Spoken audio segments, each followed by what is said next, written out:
Kami dari CGP Angkatan 10 ingin melakukan wawancara di pagi hari ini. Saya Nima Devina Arisadewi dan rekan saya Happy Artini, ingin mewawancara Ibu berkaitan dengan pengambilan keputusan berbasis nilai-nilai kebajikan sebagai pemimpin. Selama menjadi seorang pemimpin, apakah Ibu pernah mengalami sebuah kasus? Tentunya pernah ya, pastinya mengalami sebuah kasus di sekolah. Kira-kira kasus seperti apa yang pernah Ibu alami ya? Iya, kasus-kasus sepertinya misalnya ya, kalau ada guru yang mungkin datang terlambat seperti itu, kemudian mungkin ada pengaduan dari murid terkait perlakuan guru ketika mengajar, mungkin ada sedikit tekanan dari guru tersebut. Nah, kasus-kasus seperti itu yang saya alami. Selama ini bagaimana Ibu dapat mengidentifikasi kasus-kasus yang Ibu alami, apakah merupakan dilema etika atau bujukan moral? Ya, kalau menurut saya gitu kan, bagaimana cara mengidentifikasi kasus-kasus itu. Kalau misalnya kasus dilema etika berarti kan benar versus benar. Kalau itu bujukan moral berarti benar versus salah, seperti itu ya Bu ya. Seperti itu sih. Oke. Bagaimana Ibu menjalankan pengambilan keputusan di sekolah, terutama untuk kasus-kasus di mana ada kepentingan yang sama-sama benar atau sama-sama mengandung nilai kebajikan? Ya, contoh kalau yang baru-baru ini yang kita hadapi adalah ketika sekolah kita mendapatkan rehab ruang kelas ya, tentunya akan ada permasalahan baru. Satu sisi kita senang mendapatkan bantuan dari pemerintah, satu sisi kita juga harus mengatur bagaimana kesiapan pembelajaran yang ada di sekolah. Itu jadi kalau misalnya kemarin ketika kita membuka rapat bersama orang tua, kemudian komite, kan ada masukan-masukan dari orang tua bahwa kenapa tidak dimasukkan semua gitu dengan sistem SIP 1, SIP 2 gitu kan.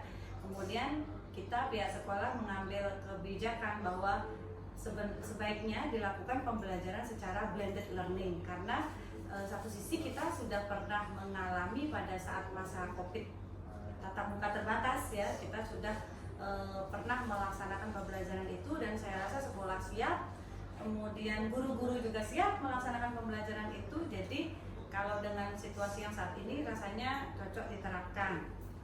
Baik Ibu. Langkah-langkah atau prosedur seperti apa yang biasa Ibu lakukan selama ini? Ya, yang pertama adalah mengidentifikasi dulu permasalahannya. Kalau misalnya dengan sekarang kita dihadapkan pada permasalahan ruang kelas yang terbatas atau ruang-ruang yang terbatas digunakan untuk kelas. Jadi kita identifikasi, kemudian kita petakan dulu kira-kira anak-anak seperti apa nantinya pembelajarannya yang pas. Kemudian kesiapan dari guru-guru di sekolah seperti apa, baru kita membuka ruang rapat bersama guru, kemudian bersama komite juga, terus minta petunjuk pada pimpinan di atas, tentunya di Dikpora begitu. Baik Ibu. Kemudian hal-hal apa saja yang selama ini Ibu anggap efektif dalam pengambilan keputusan pada kasus-kasus dilema etika? Ya, hal-hal yang saya rasa efektif untuk pengambilan keputusan itu, yang pertama kita dahulukan kepentingan pada murid begitu. Kalau itu berdampak pada murid, kemudian jangka panjangnya seperti apa, dan keputusan itu bisa dipertanggungjawabkan, rasanya itu yang paling efektif begitu. Lanjutnya Ibu ya, untuk pertanyaan selanjutnya berkaitan dengan tadi kasus yang sudah Ibu paparkan. Nah, mungkin banyak tantangan tentu di dalamnya ya pada saat Ibu mengambil keputusan seperti itu. Bisa saya tahu ya Bu ya, hal apa saja yang selama ini merupakan tantangan dalam pengambilan keputusan pada kasus dilema etika yang Ibu saat ini sedang alami? Ya, jadi kalau tantangannya ya tentunya semua punya pandangan yang benar, semua punya tujuan yang baik juga buat murid-murid gitu kan.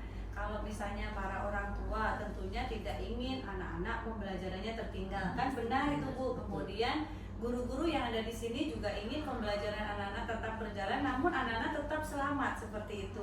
Jadi tantangannya kita harus memberikan kepercayaan kepada orang tua dengan kita memiliki program pembelajaran yang tepat dan juga bisa berdampak nantinya pada murid. Rasanya orang tua akan mempercayai kita dan keputusan itu bisa dipertanggungjawabkan seperti itu. Lanjut nih Bu ya. Apakah Ibu ini memiliki sebuah tata kelola ya atau jadwal tertentu dalam sebuah penyelesaian kasus dilema etika? Iya, kalau penjadwalan khusus tidak ada, tetapi ketika kita dihadapkan pada sebuah permasalahan, tentunya kita berhenti sejenak untuk berpikir, kemudian kita kembali ya flashback ke yang lalu. Apakah kita pernah punya pengalaman kasus seperti itu, gitu kan?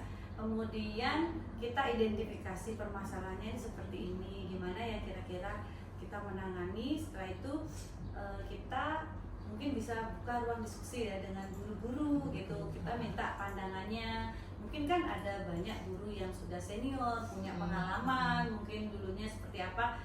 Rasanya kalau dari hal-hal baik ya yang pernah mereka terapkan, itu juga bisa menjadi pertimbangan kita dalam mengambil keputusan. Baik. Artinya secara menunggu dulu diskusi dulu Iya, dalam iya. berarti tidak langsung secara langsung Iya, diselesaikan iya. di tempat Ibu ya. Adakah seseorang atau faktor-faktor apa yang selama ini mempermudah atau membantu Ibu dalam pengambilan keputusan dalam kasus-kasus dilema etika ini? Iya, yang mempermudah mungkin kalau kita lihat ya berdasarkan pengalaman yang dahulu. Artinya kalau kita pernah dulu dihadapkan kepada sebuah kasus, kemudian setelah dievaluasi ternyata itu efektif, itu bisa juga diterapkan gitu kan. Kemudian kita juga harus menyiapkan fakta-fakta yang mendukung, kemudian juga dampak kedepannya, jangka panjangnya itu seperti apa gitu kan. Jadi kalau sudah terukur seperti itu, rasanya keputusan bisa dapat dipertanggungjawabkan. Nanti pengalaman dari guru yang terdahulu atau Pengalaman kasus kita di masa lalu ada seperti itu, ada kasus yang bagus. Iya. Dari semua hal yang telah Ibu sampaikan itu, pembelajaran apa yang dapat Ibu ambil, Ibu petik dari pengalaman Ibu dalam mengambil keputusan dilema etika ini? Ya, pembelajaran yang saya ambil adalah bahwa setiap orang ya pasti punya nilai-nilai baik ya. Punya nilai-nilai yang bisa kita pelajari lah, nilai-nilai kebajikan universal semua pasti ada gitu kan. Kemudian rasa kebersamaan itu penting, dan juga sebagai seorang guru tentunya di sekolah pastinya kita tetap harus mengutamakan kepentingan pada murid. Seperti itu yang membantu saya atau yang bisa saya pelajari hal baiknya itu. Baik, terima kasih.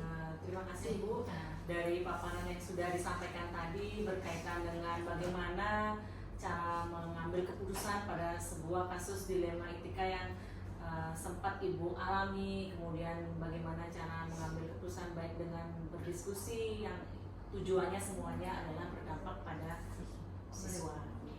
Baik, terima kasih Bu atas paparannya. Saya ucapkan terima kasih dan selamat pagi. Selamat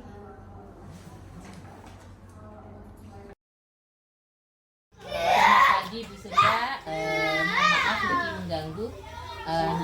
Saya Happy Artini, CGP Angkatan 10. Hari ini rencananya saya ingin mewawancara Ibu berkaitan dengan pengambilan keputusan. Happy Artini ya, dari SD 3 Banjarjawa. Banjarjawa. Baik Ibu Happy, apa saja yang bisa saya bantu untuk kali ini? Baik, terima kasih. Ada beberapa pertanyaan yang akan saya ajukan ke Ibu. Mohon kesediaan Ibu untuk menjawabnya ini. Selama menjadi seorang pemimpin, apakah Ibu pernah mengalami namanya sebuah kasus kira-kira kasus apa ya Bu ya berkaitan dengan dilema etika? Kasus sebenarnya namanya dalam sebuah organisasi kan selalu ada kasus yang urgent, ada yang perlu kita selesaikan segera, kemudian proses penyelesaiannya bisa kita tidak lanjut secara langsung melalui komunitas belajar, karena segala sesuatunya kita selalu merasakannya lewat komunitas belajar. nasihat ya kelas Iya, 1, iya. 2, 3 otomatis kami bagi. Kebetulan saya muridnya per kelas tidak rombelnya tidak banyak kan gitu, Iya, iya. sehingga kami bisa memanfaatkan tempat-tempat yang memang bisa kami gunakan seperti di kantor, untuk ketika ruang pertemuan kami kebetulan ruangan kami juga digunakan untuk komunitas belajar SP2 kan gitu, jadi kan sekretariat dikirim buku. Kemudian di perpustakaan itu kami sepil untuk ke belajar kelas 3 dan kelas 2. Jadi di sana ada kursi belajar yang Artinya sudah ibu sudah memfokuskan di dalam mengkondisikan dengan semua. kemudian kalau mungkin ada ruangan kosong kebetulan kelas itu sedang pelajaran PJOK ya di sana. Gini.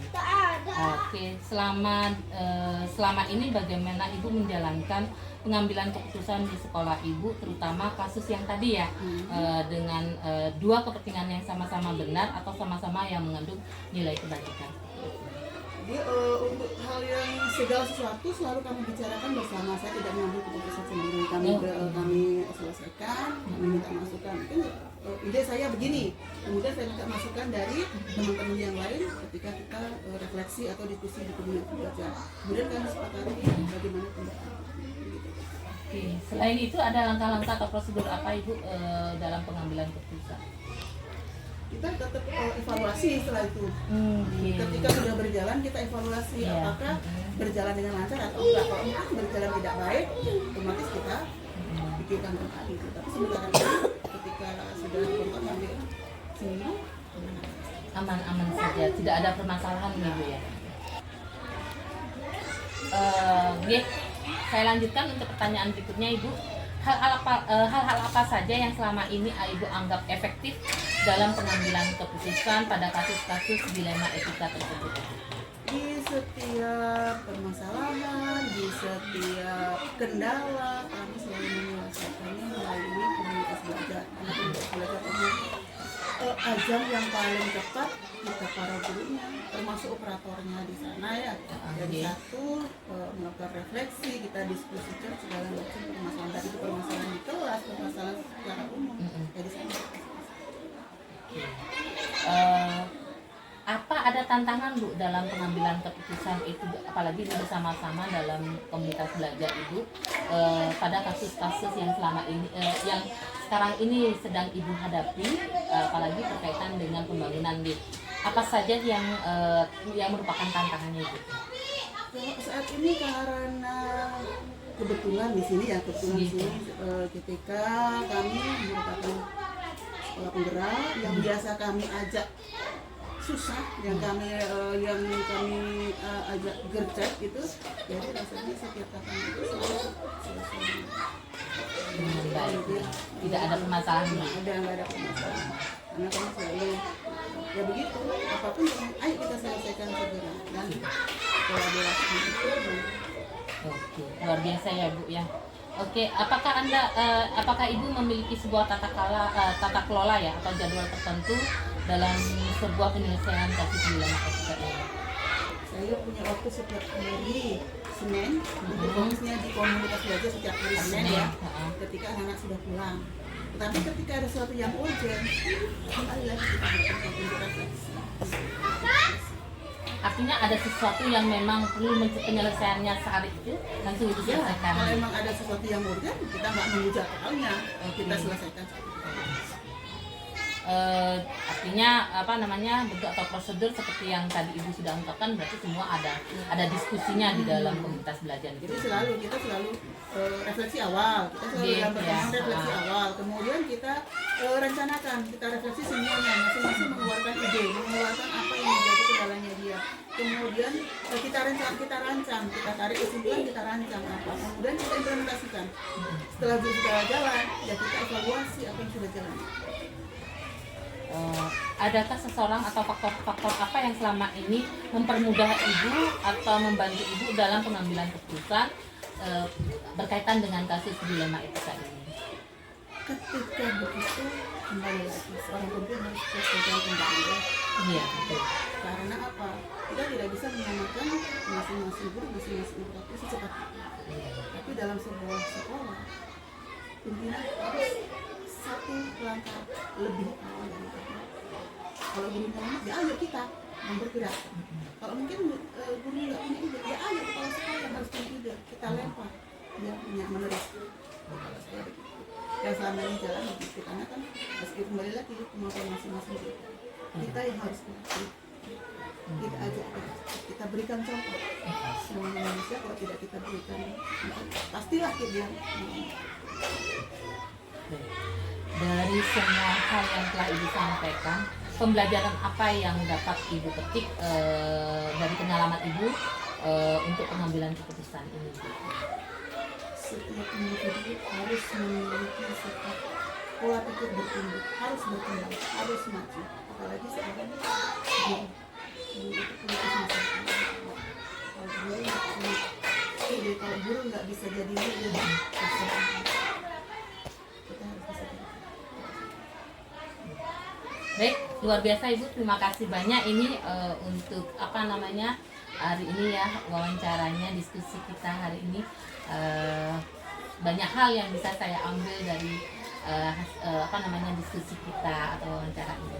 Oke, selamat pagi Ibu. Mohon maaf Jadi apa yang sudah saya sampaikan, saya berharap lanjutkan, ikuti. Saya sudah tua, Bu Happy generasi harus bisa jadi leader. Semoga. Karena masih banyak guru di zona nyaman. Iya betul. Harus bisa maju. Ya, pastinya kita harus bergerak untuk melangkah, namanya juga menanjak. Bukan karena ambisi, tapi Bukan, itu ya. kebutuhan. Ibu sudah masuk. Pagi Bu Desa, terima kasih untuk waktunya saya wawancarai. Mohon maaf Niki sudah mengganggu waktunya Ibu Desa. Saya Happy Artini, saya CGP Angkatan 10 dari Kabupaten Buleleng. Selamat pagi juga buat Bu Happy. Selamat datang di sekolah kami dan mudah-mudahan bisa memaklumi kondisi kami yang agak panas itu nih, tidak seperti di SD3 ya, ada AC-nya ya. Baik, sekiranya apa yang bisa kami bantu Bu Happy? Terima kasih. Ada beberapa pertanyaan nanti berkaitan dengan pengambilan keputusan Bu Desa untuk tugas dari CGP. Mohon sekiranya nanti Bu Desa menjawab pertanyaan saya.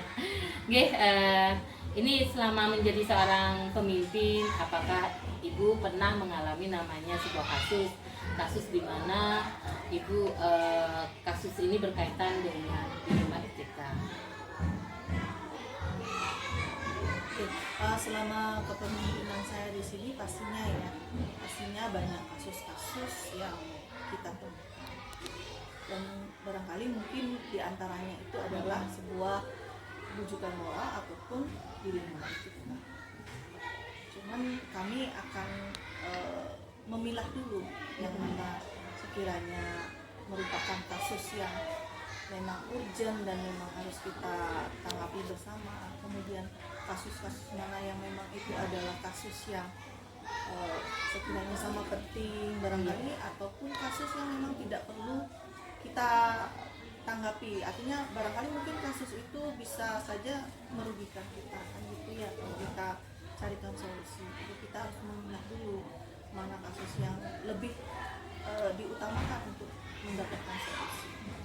Selain dari pemilahan dari kasus ini dalam mengidentifikasi kasus yang merupakan dilema etika atau mungkin rujukan moral, seperti apa lagi mungkin Bu untuk mengidentifikasinya? Kita mengidentifikasinya mana yang kasus memang itu adalah kasus yang benar, kemudian barangkali kasus-kasus yang nyata tapi dia tidak benar gitu ya adanya, kemudian ataupun mungkin kasus yang istilahnya kalau sekarang mungkin kasusnya hoax. Apakah ada kasus di mana Ibu ini adalah benar versus benaran begitu ya, kasus yang Ibu selama ini alami di sekolah itu? Ada tidak Sering. salah satu? Sering. Seperti apa Misal contohnya? gini, kasusnya kan mungkin barangkali Bu Epi sudah tahu saya selaku ketua gugus, ketua gugus, kemudian kita juga selaku program sekolah penggerak pelaksana program. sekiranya ada sesuatu hal kegiatan yang bersamaan terjadi dan itu menuntut saya selaku kepala sekolah harus hadir di antara kedua itu kegiatan itu. ya. Tetapi kan kita juga memilah kalau semisal kegiatan program sekolah penggerak ini kan dari pusat ya, dari Iya. Dikbud. Jadi memang seharusnya lah saya selaku kepala sekolah harus hadir di kegiatan itu. Dan misalnya kegiatan gugus yang barangkali kita bisa delegasikan ke anggota gugus yang lain, misalnya kita kan ada kepengurusan, ada wakil, Iya. ada bendahara, ada sekretaris yang barangkali kita bisa delegasikan kegiatan itu untuk mengikuti. Seperti itu Bu, ya. Selama ini bagaimana Ibu menjalankan peran seperti itu, pengambilan keputusan di sekolah Ibu, terutama kasus yang tadi Ibu sebutkan dengan Ibu menjadi seorang ketua gugus, lalu bagaimana juga di sebagai di PSP ini harus berjalan kan begitu nggih. Dan apa saja mengandung nilai-nilai kebajikan tersebut. Ya kalau peran saya kan memang harus bisa ya. Iya. Menentukan mana yang mesti prioritas yang utama Iya. gitu ya. Tetapi memang semuanya itu kan penting ya. Karena kalau juga kegiatan gugus kan itu kelangsungan kemajuan pendidikan di gugus, terutamanya di kecamatan Buayan. Nah itu barangkali setelah kegiatan itu kita akan mengadakan diseminasi barangkali ya. Iya. Atau mungkin rapat sosialisasi atau penghibasan kembali apa-apa yang sudah kita dapatkan pada kegiatan-kegiatan. Jadi pada intinya teman-teman kita di gugus juga masih terfasilitasi oleh hal-hal apa sih update terbaru yang kita dapatkan. Oke, lanjut Ibu, langkah-langkah atau prosedur seperti apa yang biasa Ibu lakukan selama ini dalam kegiatan pengambilan keputusan seperti itu? Kalau pengambilan keputusan seperti tadi kan kita melihat ya, pertama melihat dulu kalau memang saya harus hadir di kegiatan itu ya kita hadir sesuai dengan prosedur yang sudah ditetapkan. Kemudian kalaupun ada kegiatan juga yang lain yang memang kita dituntut juga harus hadir kan mendelegasikan. Kemudian kalau untuk di sekolah barangkali kalau di sekolah juga ada kegiatan yang memang harus urgent, misalnya kegiatan kombel seperti itu. Jadi kita selaku sekolah sudah punya tim-tim itu ya, jadi ada penggerak komunitas, jadi semua kegiatan walaupun ada yang di sekolah ataupun barangkali tugas luar kedinasan lain itu semua sudah berjalan sesuai dengan program yang direncanakan. Hal-hal apa saja yang selama ini Ibu anggap efektif dalam pengambilan keputusan pada kasus di rumah etika yang saat ini mungkin Ibu pernah alami gitu? Hal-hal efektif ya untuk pengambilan pengambilan keputusan itu ya memang kita mengambil keputusan secara tepat sesuai dengan analisis prioritas kita ya yang mana, kemudian mendelegasikan itu juga kepada orang yang memang tepat gitu ya. Kalaupun itu di gugus ya kita delegasikan barangkali kepada teman-teman yang memang juga mempunyai kemampuan untuk itu. Kemudian kalau di sekolah juga kita mendelegasikan hal apa gitu ya, program sekolah yang memang harus dituntut berjalan juga kita mendelegasikan kepada teman-teman yang barangkali juga punya kompetensi untuk itu. Misalnya materi sudah kita imbaskan ya, jadi tidak ada refleksi atau evaluasi tindak lanjut, tetapi memang keseluruhan kegiatan kita sampai pada evaluasi ya. Jadi kita tetap melakukan refleksi, evaluasi, itu yang seringkali kita lakukan. Tentu selama dalam kegiatan seperti itu kan ada tantangannya ya Bu Desa ya. Nah, hal-hal apa saja yang menjadi tantangan dalam pengambilan keputusan pada kasus ini? Biasanya ini teman-teman yang barangkali tidak mau menerima ya, Iya, betul. menerima keputusan yang kita sampaikan, ataupun mungkin barangkali teman-teman yang mungkin sudah merasa dia nggak perlu lagi deh untuk kegiatan itu kan.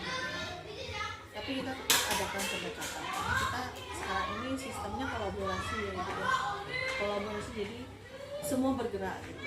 Kalaupun ada teman-teman yang tidak mau gitu ya dulunya ya, tapi kalau sekarang sih sudah dengan seringnya kita mengadakan komunikasi, kemudian kolaborasi, kemudian melakukan juga pendekatan itu seperti ini loh ya, tugas-tugas yang harus kita laksanakan gitu ya. Kemudian teman-teman yang tadinya barangkali juga tidak mau atau mungkin barangkali masih di zona nyaman ya dulu ya. Sekarang juga mereka sudah mulai sadar gitu ya akan pentingnya bagaimana kita berkolaborasi untuk semua kegiatan kolaborasi. Artinya sebelumnya adalah menjadi tantangan, tetapi dengan adanya lebih banyak pendekatan seperti yang Ibu sampaikan tadi berjalan lancar gitu. Ya. Semisal teman-teman yang dulunya masih bilang sekiranya kan barangkali Bu Evi juga menemukan kalau kita ada hal baru yang kita dapatkan, mereka selalu bilang, oh saya nggak bisa komputer kayak gitu ya. Saya takut kan komputer, tapi kita kan berdayakan teman-teman yang barangkali mampu di teknologi atau mungkin digitalisasi kan gitu. Jadi kita rangkul lah mereka yang barangkali masih gagap seperti itu. Kita belajarkan bersama dalam kegiatan workshop, kemudian kegiatan panel. Kemudian mereka sudah mulai terbiasa ya. Program yang memang harus menuntut teknologi ya, penggunaan IT. Apakah Ibu memiliki sebuah tata kelola atau jadwal tertentu dalam sebuah penyelesaian di mana kasus-kasus ini kasus dilema etika ini harus diselesaikan gitu? Apakah Ibu langsung menyelesaikan di tempat atau memiliki sebuah jadwal untuk menyelesaikannya, seperti apa bentuk dan prosedur yang Ibu lakukan atau Ibu jalankan? Pertama kan kita refleksi dulu ya, kemudian kita berikan kesempatan kepada guru untuk menyampaikan apa sih kendala mereka, apa sih tantangan mereka atau hambatan mereka saat mereka mungkin menghadapi kasus yang mungkin barangkali sama ya di situ ya, antara dilema etika. Jadi kita selalu berdiskusi dulu ya, di situ ada refleksi, kemudian mereka menyampaikan masalah apa, kemudian kita mencari solusi.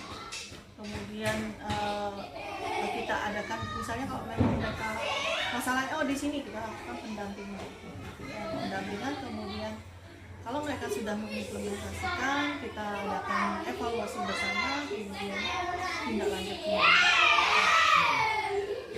Adakah seseorang atau faktor-faktor apa yang selama ini mempermudah Ibu atau membantu Ibu dalam pengambilan keputusan pada kasus yang terjadi di sekolah? Ini kan bukan seseorang ya, Iya. Kita di sini tim ya. Teamwork ya. Teamwork, jadi kita kerjanya di sana. Kalaupun ada suatu dilema etika, saya selalu selaku kepala sekolah mendiskusikan pada teman-teman.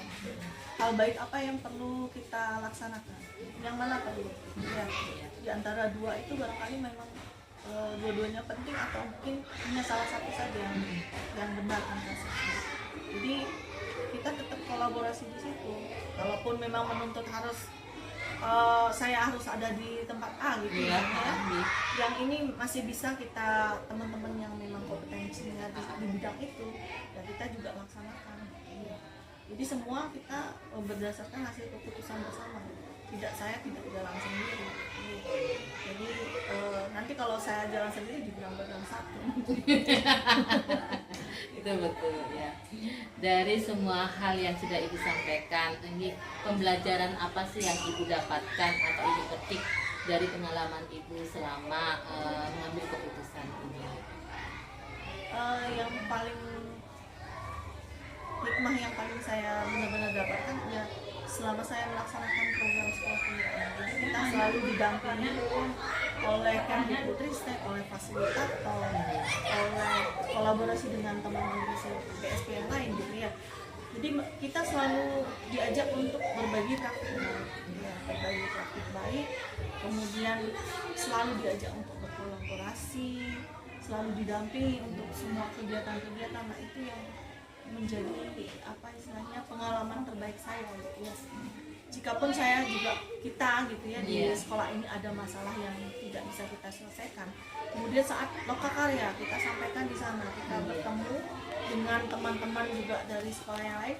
Nah disitulah pentingnya kegiatan lokakarya itu. Jadi kita selalu berdiskusi masalah apa yang muncul di sekolah kita, barangkali kita tidak bisa menyelesaikan, kemudian ya kita juga bisa mengadaptasi praktik baik yang mereka sudah laksanakan juga di sekolah.